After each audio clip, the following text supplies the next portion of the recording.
I had swept that East Service corridor for 11 years before anyone told me not to ask questions about a room in it, and by then I already knew what unasked questions usually meant.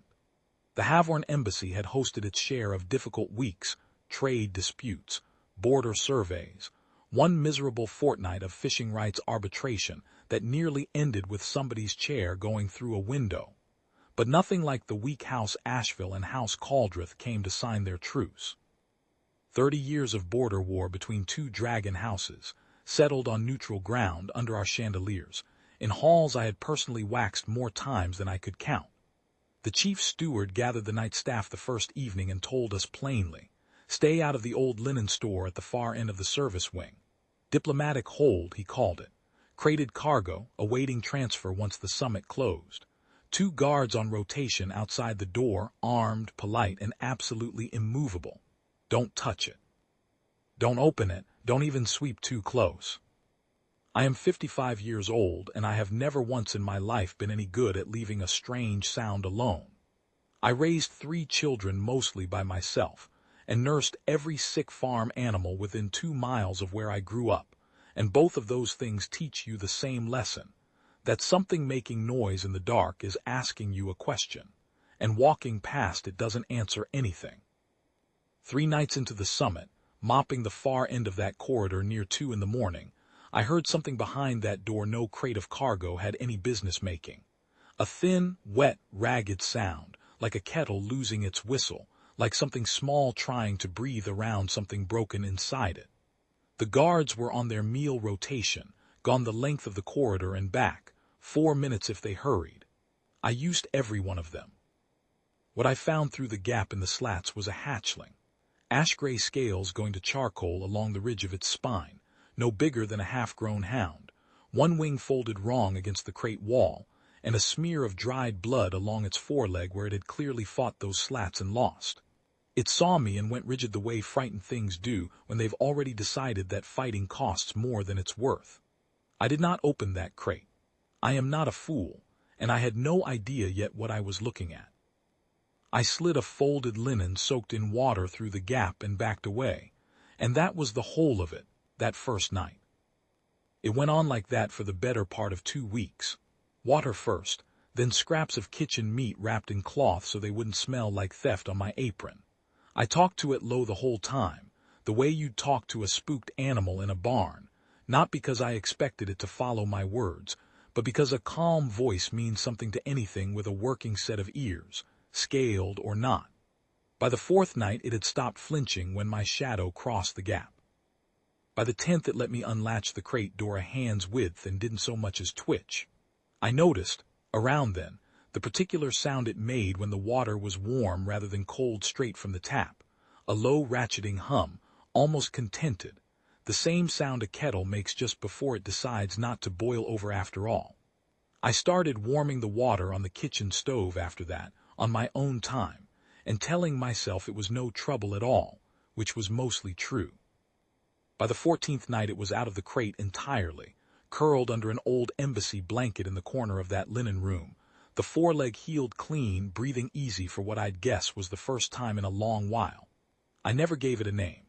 I'd heard somewhere that dragons name their own, given by kin, not strangers, and I wasn't about to put a stranger's word on something that wasn't mine to christen. I just kept coming back. Every night, same hour, same folded linen, same low voice.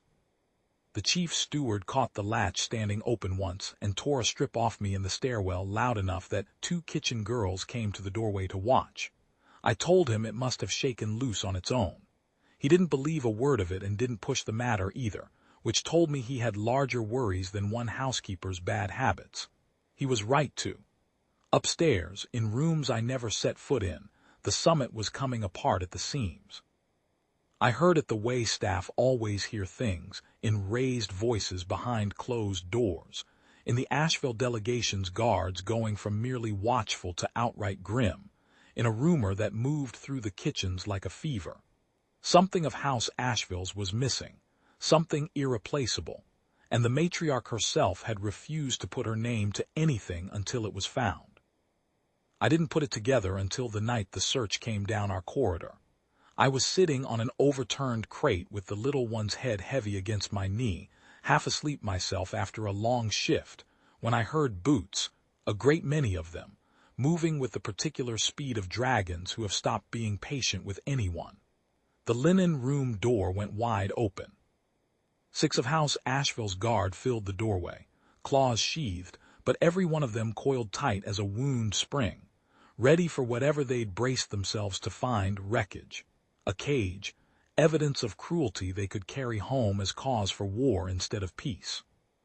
What they found was a hatchling asleep against a 55-year-old maid's side on a pile of borrowed linens, fed, healed, entirely unafraid. I have never in my life seen 6 armed dragons go that still that fast.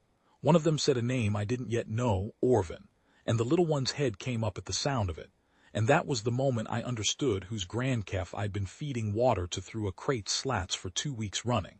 The matriarch herself came down within the hour. Vask Edrena.